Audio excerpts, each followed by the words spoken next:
नमस्कार, प्रभात साक्षी news network पर आप सभी का स्वागत है। महाराष्ट्र विधानसभा चुनाव में महायुति की जीत का जो जश्न है आज बीजेपी मुख्यालय पर मनाया जा रहा है। बीजेपी के जो उत्साही कार्यकर्ता हैं नारे लगाते हुए बीजेपी मुख्यालय पर पहुंच रहे हैं। प्रधानमंत्री नरेंद्र मोदी का स्वागत करने के लिए यहाँ पर दिल्ली बीजेपी के कार्यकर्ताओं का जो हुजूम है वो उमड़ा हुआ है और आप देख सकते हैं कि नारे लगाते हुए हाथ में तख्तियाँ लेकर, और क्योंकि दिल्ली में भी चुनाव है 2 महीने बाद, तो इनका उत्साह बढ़ना स्वाभाविक है। आइए बात करते हैं कुछ कार्यकर्ताओं से और समझते हैं आज उनके अंदर कितना उत्साह है। महाराष्ट्र की जो जीत का आज कार्यकर्ताओं में उत्साह देखते ही बन रहा है। दिल्ली में भी 2 महीने बाद चुनाव है, ये जो उत्साह है उसका दिल्ली में क्या असर पड़ने वाला है? दिल्ली क्योंकि चुनाव हमेशा उत्साह देता है और लोगों के अंदर एक कॉन्फिडेंस आता है जब दूसरे स्टेटों में चुनाव जीतते हैं जी। लेकिन यहाँ पे जो पिछले 3 बार की सरकार है केजरीवाल की, उससे लोग निराश हैं, परेशान हैं और मोदी जी की तरफ से आशा भरी नज़रों से देख रहे हैं। तो आज लोगों के अंदर जीत तो महाराष्ट्र हुई हो, लेकिन जश्न जो मना रहे हैं दिल्ली के लोग मना रहे हैं। उनको ये पता है कि 2 महीने बाद जब भाजपा की सरकार बनेगी तो इससे भी बड़ा जश्न दिल्ली वाले मनाएंगे। तो एक तरफ केजरीवाल का फेलियर है, एक तरफ केजरीवाल का झूठ है, एक तरफ मोदी जी की सच्चाई है। वो कहा करते थे कि महाराष्ट्र में लोकसभा में तो हम जीते हैं लेकिन विधानसभा में भी हम भाजपा को हरा देंगे। लेकिन देश की जनता बहुत समझदार है, उसको पता है कि किसको कब मजा चखाना है। तो आज सारे जो जितने विपक्ष थे वो सारे चुप हो गए हैं और बहुत बड़ा राज्य है हमारा महाराष्ट्र, वहाँ पे सरकार बनाना बहुत बड़ी बात है। जी सुनील जी, आपने पिछले विधानसभा चुनाव में अरविंद केजरीवाल के खिलाफ चुनाव लड़ा था।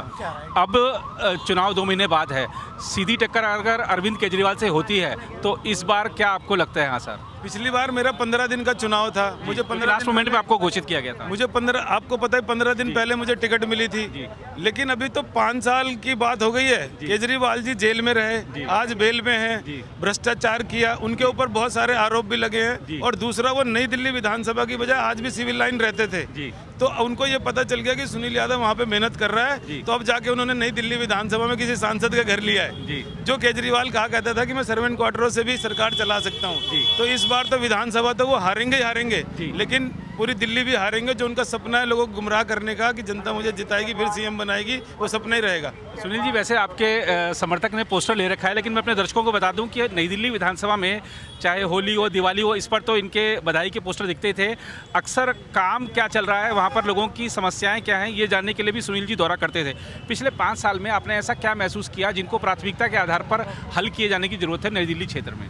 नई दिल्ली क्षेत्र में सबसे पहले जो विधानसभा है, इसमें एक नॉर्मल विधायक की जरूरत रहती है क्योंकि छोटे छोटे रोजमर्रा के काम होते हैं। सफाई आज पूरी की पूरी नई दिल्ली विधानसभा जो लुटियन जोन है, जहाँ पे प्राइम मिनिस्टर से लेकर सभी मिनिस्टर्स यहाँ पे रहते हैं, हर गली गंदी है, पानी की बहुत भयंकर समस्या है और जो बिल आ रहे हैं मीटर के, वो इतने ज़्यादा बिजली के बिल आ रहे हैं। तो लोगों की जो समस्या विधायक को दूर करनी चाहिए थी, वो सीएम बन के तो दूर हो गए, लेकिन लोकल काम वो कर नहीं पाए। तो इसलिए यहाँ पे एक लोकल विधायक, एक क्षेत्रीय विधायक जो उनके सुख दुख में उनका काम करता रहे, लोगों के बीच में रहे, और एक लुटियन जोन जो विधानसभा एनडीएमसी जिसको मेंबर बनता है यहाँ का विधायक, वो चाहे तो बहुत काम करवा सकता है। लेकिन केजरीवाल जी केवल भ्रष्टाचार में लिप्त रहे, शराब बेचने में बिजी रहे और आज फिर वो कह रहे हैं मैं लोकल हूँ, मेरे को वोट दो, मैं ईमानदार हूँ। तो जनता समझ चुकी है। रेवड़ी कैंपेन भी शुरू कर दिया है।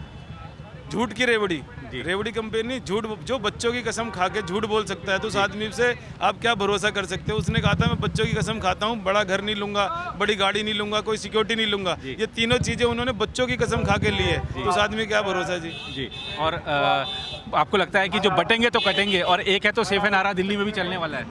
नहीं, बटना तो हमारा जो हिंदू है वो कभी बटा करता था, लेकिन मोदी जी, योगी जी का कहना है कि भाई एक रहेंगे तो सेफ रहेंगे, बटेंगे तो कटेंगे। छोटी छोटी चीज़ों में हम बढ़ जाते हैं, छोटे छोटे लालचों में बढ़ जाते हैं। तो अगर डबल इंजन की सरकार दिल्ली में बनती है, केंद्र में मोदी जी, दिल्ली में बीजेपी, दोनों मिलकर जो काम करेंगे, लड़ाई झगड़ा हमेशा के लिए खत्म हो जाएगा। ये तो अखंड सत्य है कि अभी बीजेपी की सरकार 2029 तक है और 2029 के बाद फिर विधानसभा का चुनाव आएगा। तो जनता को एक बार बीजेपी को मौका देना चाहिए कि बीजेपी स्टेट और केंद्र में मिलकर जो काम करेगी ना, तो दिल्ली स्वर्ग बन जाएगी। अगर आप भी लेना चाहते हैं देश दुनिया की तमाम जानकारी, तो आज ही सब्सक्राइब करें हमारे चैनल को। साथ ही नीचे दिए बेल आइकन को जरूर दबाएं ताकि हर अपडेट आप तक पहुंच सके।